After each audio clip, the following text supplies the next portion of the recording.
12th episode के starting में हम नामसून को शियो के कैबिन में देखते हैं। वहाँ पर वो शियो को देखकर घबरा गई थी क्योंकि ड्रग्स लेने के कारण शियो का चेहरा अलग नजर आ रहा था। तभी शियो को वहाँ पर ब्योम की कॉल आने लगती है और वो कॉल उठाता है। उसे कुछ बात ऐसी कही गई थी जिसे सुनकर उसे गुस्सा भी आ जाता है। फिर वो नामसून को वेट करने के बोल के यहाँ से निकल गया था। कुछ दूर जाकर उसे एक आदमी नजर आया था तो शियो पूछता है कि तुम पावेल ग्रुप से हो ना। वो हामी भर रहा था और एंटीडोट की मांग भी करता है। तो शियो बोलता है कि वो एंटीडोट मेरा है, तुम्हारा नहीं। ड्रग्स पीने के कारण उसमें काफ़ी पावर थी तो वो उस आदमी को पीटने लग जाता है और साथ के साथ उसे मार भी दिया था।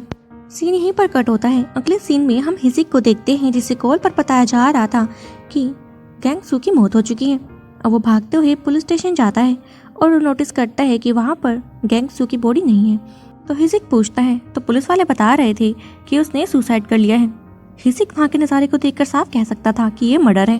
फिर सीन शिफ्ट करते हैं और हम वापस नामसून को देखते हैं जिसके पास हिसिक का ही कॉल आ रखा था और नामसून की नज़र वहाँ पर एंटीडोट पर भी पड़ती है और वो हिसिक को बता रही थी कि यहाँ पर एंटीडोट पड़ा हुआ है, हम इसका यूज़ कर सकते हैं शियो के खिलाफ। लेकिन हिसिक यहाँ पर मना करता है कि हम ऐसा नहीं कर सकते क्योंकि गैंग सू को मार दिया गया है। अब नामसून कॉल काटते हैं और पीछे से शियो भी कैबिन में पहुँच गया था। सबसे पहले वो उस एंटीडोट को पूरा पी लेता है। नामसून उसे देखती रह गई थी। फिर शियो नामसून से लंच पर जाने के लिए पूछता है। नामसून पूछती है कि आज कुछ खास दिन है क्या। शियो बता रहा था कि आज मेरा कुछ अच्छा काम हुआ है और ऐसे ही मैं ग्योम को भी रास्ते से हटा दूंगा। अब हमें हॉस्पिटल का सीन दिखाया जाता है जहाँ पर मिसेस जंग नर्स के कपड़ों में आई हुई थी ग्योम से मिलने के लिए और यहाँ पर ग्योम उसे ट्रैक कर रही थी एक सीसीटीवी कैमरे के थ्रू और अपने एक एजेंट को बोलती है क्या तुम तैयार हो। वहीं पर फिर मिसेस जंग रूम तक पहुंच जाती है और उसे मारने की कोशिश भी करती है। लेकिन वहां पर तो ग्योम की जगह कोई और लड़की लेटी हुई थी। वो अपने आप को मिसेस जंग से बचा लेती है और कुछ देर तक उससे लड़ती रहती है। जब ज़्यादा आती हो जाती है तो वहाँ पर ग्योम पहुँच जाती है और मिसेस जंग को धमकाते हुए कहती है कि बता देना अपने शियो को कि मैं अभी तक मरी नहीं हूँ। वहीं शियो नामसून के साथ लंच पर आया हुआ था। वो नामसून से पूछ रहा था क्या तुम मेरी दोस्त बनना चाहोगी। नामसून हामी भरती है तो शियो बोल रहा था कि तुम्हें कैसे दोस्त पसंद हैं, तुम्हें क्या लगता है कि दोस्त में से क्या क्वालिटीज़ होनी चाहिए। तो नामसून बताती है कि वो तुम्हारे सीक्रेट्स को सीक्रेट रखें और तुम्हारे लिए हर काम माने। यहाँ पर शियो बोलता है कि मेरे पास तुम्हारे जैसा दोस्त पहले भी था जब मैं छोटा था। तो नामसून बोलती है क्या वो रशिया का दोस्त है। तो शियो मना करता है कि नहीं, वो मेरा बचपन का दोस्त था लेकिन हम बचपन में ही बिछड़ गए। अब आज मुझे नहीं पता कि वो कहाँ पर होगा, लेकिन जब से तुम मेरी लाइफ में आई हो मेरी लाइफ में दोस्ती के साथ साथ प्यार भी आ गया है। मैं तुम्हें देखकर काफ़ी खुश हो जाता हूँ और मैं यही चाहता हूँ कि तुम मेरे साथ हमेशा रहो। तभी शियो को कॉल आती है मिसेस जंग की जो उसे कॉल पर बता रही थी कि ग्योम जिंदा है। ये सुनकर तो शियो को काफ़ी गुस्सा आ जाता है और नामसून शियो की शक्ल देखती रह जाती है। सीन शिफ्ट करते हैं और अब शियो नामसून को लेकर अपने कैबिन में पहुँच चुका था यानी कि डूगो में। वहाँ पर वो अपने बॉडीगार्ड कायल को बुलाता है और कह रहा था कि ग्योम की पूरी फैमिली की रिपोर्ट मेरे पास लेकर आओ। फिर वो नामसून को कहने लगता है कि मुझे उसकी बेटी का पता लगाना ही होगा। नामसून डरते हुए पूछती है कि अगर तुम्हें उसकी बेटी के बारे में पता लग गया तो क्या तुम उन दोनों को ही मरवा दोगे। शियो बोल रहा था कि मैं उसकी पूरी फैमिली को मरवाऊंगा। वहीं हम हिसिक को देखते हैं जो अपने कैबिन में बैठकर काम कर रहा था और उसे वहाँ पर ग्योम की कॉल आती है जो बता रही थी कि जिस लड़की ने मुझे एंटीडोट दिया था मैंने उसके सूटकेस में एक ट्रैकिंग डिवाइस लगाया है तो मैं उसका पीछा करके उसे गिरफ्तार करना होगा। यहाँ पर हिसिक बोलता है कि मैं गिरफ्तार तो कर लूँगा लेकिन बस मुझे ये डर है कि गैंग सू की तरह कहीं उसके लोग उसे मरवा ना दे। वहीं टायरी अपने घर छोड़कर भागने की तैयारी में थी क्योंकि उसके पास ग्योम के इतने रुपए जो थे और वो गाड़ी लेकर वहाँ से भागने लगती है। तभी हिसिक की गाड़ी भी उसकी गाड़ी के बिल्कुल पीछे थी।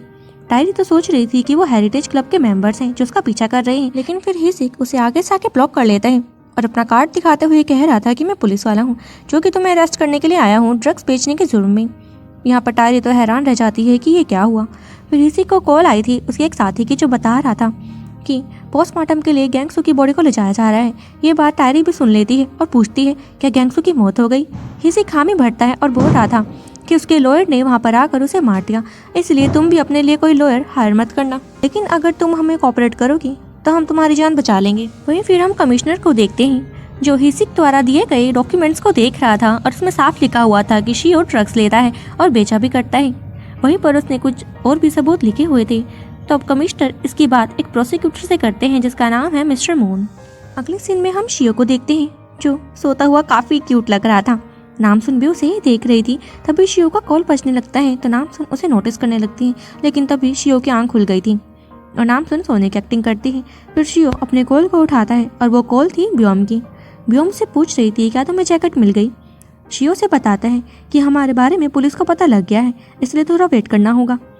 ब्योम बोलती है कि तुम्हारी ये कहने की हिम्मत कैसे हुई, तुम नहीं जानते क्या कि तुम्हारा मैं क्या हर्ज करूंगी अगर वो जैकेट नहीं मिली। शियो बोलता है कि तुम क्या करोगी, मुझे अभी भी एंटन मत समझो, मैं कोई छोटा बच्चा नहीं हूँ, मुझे ऑर्डर तुम नहीं दे सकती। अब कॉल काट कर शियो जोर जोर से हंसने लग जाता है। फिर नामसुन उसके पास आकर पूछती है क्या तुम ठीक हो, अभी तुम इतना गुस्सा कर रहे थे और अब हंसने लगे हो। शियो बोलता है क्या तुमने अपने पेरेंट्स के सामने आर्ग्यू किया है। नामसुन बोल रही थी क्या ये कॉल तुम्हारे पेरेंट्स की थी, तुम तो कह रहे थे कि तुम अनाथ हो। शियो बोलता है कि हाँ मैं अनाथ था। फिर नामसुन पूछ रही थी कि एंटन कौन है। शियो बताता है कि ये मेरा ऋषिया वाला नाम है और कुछ भी हो जाए तुम्हें मेरा साथ एंड तक देना होगा। नामसुन कुछ भी नहीं कह पाती। सीन शिफ्ट करते हैं और हम गिलचेंग को एक डॉक्टर के साथ देखते हैं। वो डॉक्टर डोंग का इलाज करते हैं और गिलचेंग को भी वो काफ़ी पसंद है। वो बोल रही थी कि मेरे पास तुम्हारे लिए एक लड़का नज़र में है, तुम्हारी शादी तो नहीं हुई है ना, तुम्हें मैं एक लड़का बताती हूँ, उसकी बहन काफ़ी अमीर है और वो लड़का तुम्हारे लिए बिल्कुल परफेक्ट होगा। यहाँ पर वो डोंग की ही बात कर रही थी। अब रात हो जाती है और नामसुन को लेने के लिए हिसिक पहुंचा हुआ था। नामसुन जैसे ही गाड़ी में बैठी थी हिसिक उसे बताने लगता है कि क्या तुम्हारा दिन सही रहा। नामसुन बताती है कि शियो मेरी फैमिली को मारने की बात कर रहा था। तो हिसिक बोलता है तुम अब से मेरे ही घर पर रहोगी, अगर शियो को पता लग गया कि तुम ही ग्योम की बेटी हो तो वो तुम्हें मरवाएगा और तुम्हारी जान को खतरा हो सकता है। नामसुन बोलती है कि मुझे इसमें मज़ा आ रहा है, मैं इसे हैंडल कर सकती हूँ। फिर यहाँ पर हिसिक बोल रहा था कि तुम उसकी बाहों में क्या कर रही थी, तुम्हें अपने पावर का यूज़ करना चाहिए था और उसे दूर धकेलना चाहिए था। नामसुन बोलती है क्या तुम चल रहे हो। हिसिक बोलता है कि मैं भला क्यों जलूंगा, मैं बस तुम्हें सिखा रहा हूँ कि काम कैसे करना है। वही हम ग्योम को नाइन के साथ देखते हैं जो उसे कह रही थी कि तुम काफ़ी रिस्क पर यह काम कर रही हो, इसीलिए अब से तुम मेरे होटल में रहूंगी। यहाँ पर नाइन बोल रही थी कि इसमें आपकी कोई भी गलती नहीं है मैम, और वैसे भी मेरा रिपोर्टर बनने का काफ़ी टाइम से सपना था। वहीं दूसरी तरफ बोंग के कैफ़े के बाहर कुछ आदमी आए हुए थे और वो दिखने में बॉडीगार्ड टाइप लग रहे थे। फिर वहाँ पर एक डिलीवरी मैन आता है जो नामिन के लिए चिकन लेकर आया हुआ था। नामिन चिकन ले लेता है। फिर ग्योम का कॉल आता है बोंग को जो बता रही थी कि तुम अब कैफ़े के बाहर नहीं आओगे, मैंने कुछ बॉडीगार्ड्स भेज दिए हैं। वापस हम नामसुन और हिसिक को देखते हैं। हिसिक नामसुन को अपने अपार्टमेंट के बाहर ले आया था और यहाँ पर नामसुन हिसिक को बता रही थी कि थोड़े ही टाइम में मेरा ड्राइविंग टेस्ट होने वाला है। हिसिक बोलता है तो अच्छी बात है। फिर वो उसके सर पर टैप करके उसे शाबाशी देते हुए कह रहा था कि मुझे तुम पर काफ़ी प्राउड है। नामसुन भी स्माइल करती है। फिर हिसिक उसे बोलता है कि तुम अभी घर पर जाओ, मुझे कुछ काम है, बाद में आऊँगा। फिर हम नेक्स्ट सीन में हिसिक को टायरी के साथ देखते हैं। वो टायरी से पूछताछ कर रहा था तो टायरी बताती है कि मैं उनके बारे में ज़्यादा तो नहीं जानती, लेकिन ये लोग उन्हीं लोगों को टारगेट करते हैं जो कि काफ़ी अमीर हैं, ताकि वो ड्रग्स लेने के बाद उसका एंटीडोट लेने के लिए उन्हें 3 गुना रुपए दें। मुझे इससे ज़्यादा नहीं पता, मैं मिसेस जंग के ऑर्डर्स को फॉलो करती थी। अब नामसुन के घर की बेल रिंग होती है, यानी कि हिसी के घर की, और वहाँ पर यंग टेक पहुँचे हुए थे और नामसुन को कुछ सामान देते हुए कहते हैं कि ये कपड़े तुम्हारे लिए हिसिक ने पहुँचाए हैं। नामसुन उन्हें देख कर खुश जाती है। फिर अगले सीन में हम मिस्टर मून को देखते हैं जो उनके कमिश्नर की भेजी हुई रिपोर्ट देख रहे थे जो शियो के खिलाफ थी। उसमें उन्होंने पढ़ा था कि शियो ड्रग्स बेचता है और माफिया से भी उसका लिंक है, और वो शियो को कॉल करके ये सब बातें बता रहा था कि मुझे लगा कि तुम अच्छे इंसान हो, लेकिन तुम्हें मुझसे आकर मिलना होगा। वहीं शियो का बॉडीगार्ड काइल उसके पास आकर बताता है कि मैंने ग्योम को उसकी फैमिली के साथ देखा, लेकिन उसकी बेटी वहाँ पर नहीं थी। अब इसके बाद शियो मिस्टर मून से मिलने के लिए उनके कैबिन में पहुँचा था। मिस्टर मून से बोल रही थी कि मुझे तुम सही लगे थे, लेकिन तुम तो ड्रग्स बेचा करते हो और तुम माफिया ग्रुप के साथ भी मिले हुए हो, मैं देखना तुम्हारे साथ क्या करूँगा। यहाँ पर शिव बोलता है कि हाँ मैं मिला हुआ हूँ, तुम्हें जो करना है तुम वो कर लो, और तुम भी तो ड्रग्स लेते हो। यहाँ पर मिस्टर मून को गुस्सा आता है कि तुम ये क्या बके जा रहे हो, मैंने तुमसे ड्रग्स कब लिए। शिव बोलता है कि ये बात तुम्हें पता है और मुझे, बाकियों को तो नहीं पता ना। यहाँ पर फिर मिस्टर मून उसे धमकाते हुए कहते हैं कि तुम अब देखते जाओ मैं क्या करता हूँ। शियो को भी गुस्सा आ जाता है और वो मिस्टर मून को पंच करके नीचे गिरा देता है और उसके पास जाकर कह रहा था कि तुम अपनी फैमिली वालों को कैसे भूल सकते हो, तुम्हारी बेटी जो कि अमेरिका में पढ़ रही है और तुम्हारी वाइफ जो कि कोरिया में रहती है और तुम्हारे कुत्ते का नाम जैकी है। लेकिन मैं तुम्हारे कुत्ते को नहीं मारूंगा क्योंकि कुत्ते अपने मालिक के लिए वफादार होते हैं और उनके सामने भौंकते नहीं, इसलिए तुम भी मेरे कुत्ते बनकर रहो। भूलो मत कि एक इशारे पर तुम्हारी पूरी फैमिली को मैं मरवा सकता हूँ। हम हिसिक को देखते हैं जो अब टायरी की हथकड़ी खोल देता है और बोल रहा था कि तुम्हें वापस हेरिटेज क्लब में मिसेस जंग के साथ काम करना होगा और साथ में मुझे तुम वो लिस्ट ला कर दोगे जो तुम्हारी तरह ऐसे काम कर रहे हैं। टायरी भी मान जाती है। वहीं अब हेरिटेज क्लब में भी लोग इधर उधर भाग रहे थे और मिसेस जंग को पता लग चुका था कि कोई उन्हें डिटेक्ट कर रहा है और वो अपने आदमियों को कहकर वहाँ की तलाशी लेने लगती है तो उन्हें वो कैमरास और रिकॉर्डर मिल जाते हैं जो कि ग्योम ने यहाँ पर छुपाए थे और वो ये बात शियो को भी बताती है। वहीं पुलिस स्टेशन में एक सीनियर ऑफिसर आया हुआ था। वो सभी मीटिंग में बैठ जाते हैं जहाँ पर वो ऑफिसर बताता है कि थोड़े ही टाइम में कमिश्नर रिटायर होने वाले हैं, लेकिन मैं जानता हूँ कि वो शियो के साथ मिले हुए हैं, वो तुम्हारी कोई भी हेल्प नहीं करने वाले, इसलिए मैं चाहता हूँ कि तुम हफ्ते तक रुक जाओ। मैं जैसे ही कमिश्नर बन जाऊँगा मैं तुम्हारी हेल्प जरूर करूँगा। हम फिर शियो को देखते हैं जहाँ पर नामसुन भी उसके कैबिन में पहुंची हुई थी। शियो नामसुन से पूछता है क्या तुमने लंच कर लिया? नामसुन हमें भर रही थी। फिर शियो नामसुन से पूछता है कि क्या तुम उस घर में किसी लड़के के साथ रहती हो? नामसुन मना करती है कि नहीं, मेरी फ्रेंड तो एक लड़की है।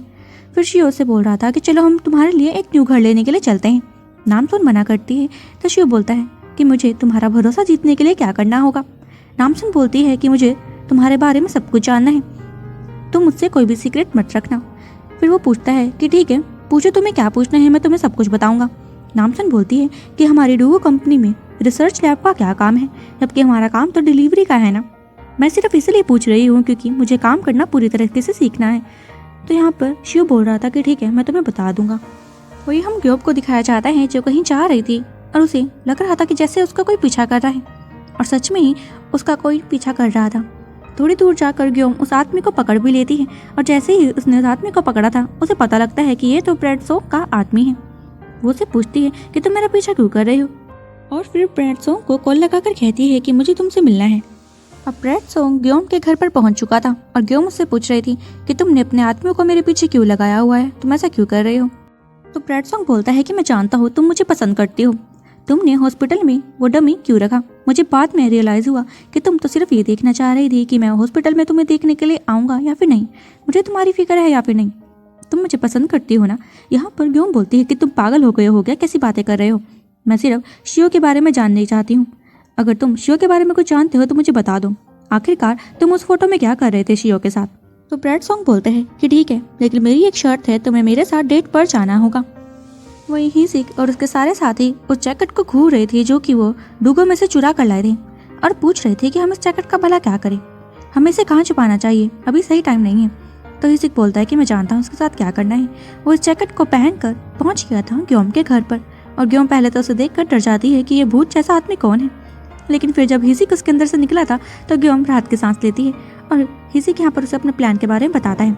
अब ग्योम यहाँ से सीधा नायन को कॉल लगा रही थी ताकि वो रिपोर्ट के लिए जल्दी पहुंच जाए। वहीं नायन भी टैक्सी लेकर ग्योम टीवी पर पहुंचने वाली थी, लेकिन रास्ते में ही उसे किडनैप कर लिया जाता है और मैसेज करके शियो को बता दिया गया था कि तुम्हारा काम हो गया। तब वो नामसुन के साथ था जो उसे घर पर छोड़ने के लिए आया हुआ था। नामसुन बोलती है कि तुम इतना खुश क्यों लग रहे हो। शियो बोलता है कि मेरा कुछ अच्छा काम हुआ है, चलो मैं तुमसे बस इतना कहना चाहता हूँ कि मुझे तुम्हारा साथ चाहिए। नामसुन फिर यहाँ से उसे गुड बाय कहकर चली जाती है और पीछे से शियो कह रहा था कि पावेल ग्रुप के अगेंस्ट जाने के लिए नामसुन को मेरी तरफ आना ही होगा। अब नामसुन हिसिक के घर पर पहुंची थी और नोटिस करते हैं कि हिसिक तो सोफा पर ही सो गया है और उसे देखकर स्माइल कर रही थी। फिर नामसुन अपनी पावर की हेल्प से हिसिक को वहाँ से उठाकर बेड पर लेटाती है और वहाँ से जैसे ही जाने लगी थी हिसिक उसका हाथ पकड़कर रोकता है और कह रहा था प्लीज मुझे छोड़कर मत जाओ, मेरे साथ यहीं रहो। अब नामसुन उसके साथ बैठ जाती है और हिसिक उसे वहाँ पर किस कर लेता है और इसी क्यूट मोमेंट पर यह एपिसोड खत्म हो जाता है। सो फ्रेंड्स, ये थी हमारे स्ट्रॉन्ग गर्ल नामसुन एपिसोड नंबर 12 की कंप्लीट एक्सप्लेनेशन। अगर आपको वीडियो अच्छी लगी तो मेरे चैनल को सब्सक्राइब करना मत भूलिएगा। मिलते हैं नेक्स्ट वीडियो के साथ। Till then take care, good bye.